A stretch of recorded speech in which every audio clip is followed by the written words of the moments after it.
This year, each docent or docent pair was given one group, and those students followed our docents from one object to the next and then to the third.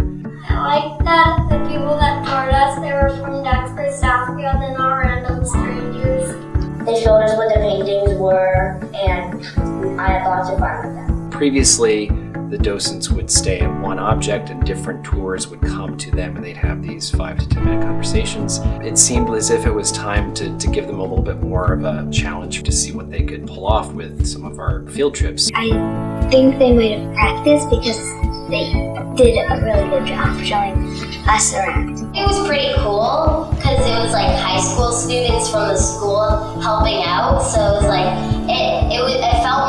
it felt more like we were here. Previously, we had selected particular groups to go to the museum somewhat based on what they studied. One of the things that we thought would be interesting for third graders is rather than focus on a very specific part of their curriculum, we thought that this idea of stories could be applied to any part of their curriculum. And so it was a broader approach and it seemed to work well. It resonated with the kids and it resonated with the docents as well. They were excited to try this out.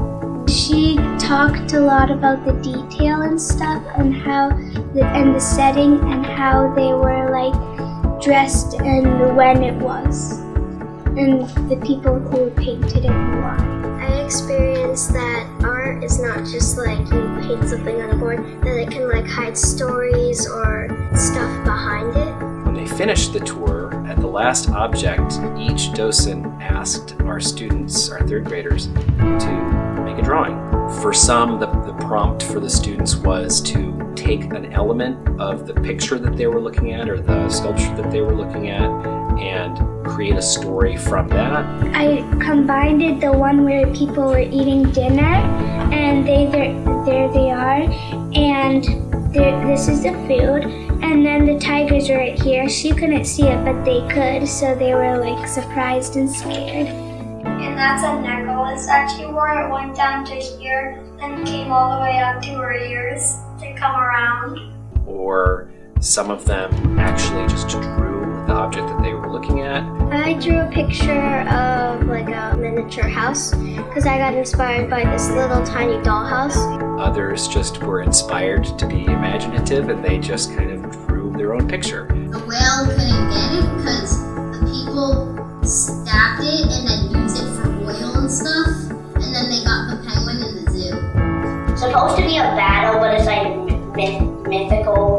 There's lots of stuff that we wouldn't see in real life. For us, it was a really nice way for our students who were on the field trip to be able to have these conversations and really investigate different kinds of artworks and then take that and be more reflective and kind of tell their own stories visually. So we had never done that before. It was a very effective way to distill the experience of looking and talking about artwork into a different form of communication.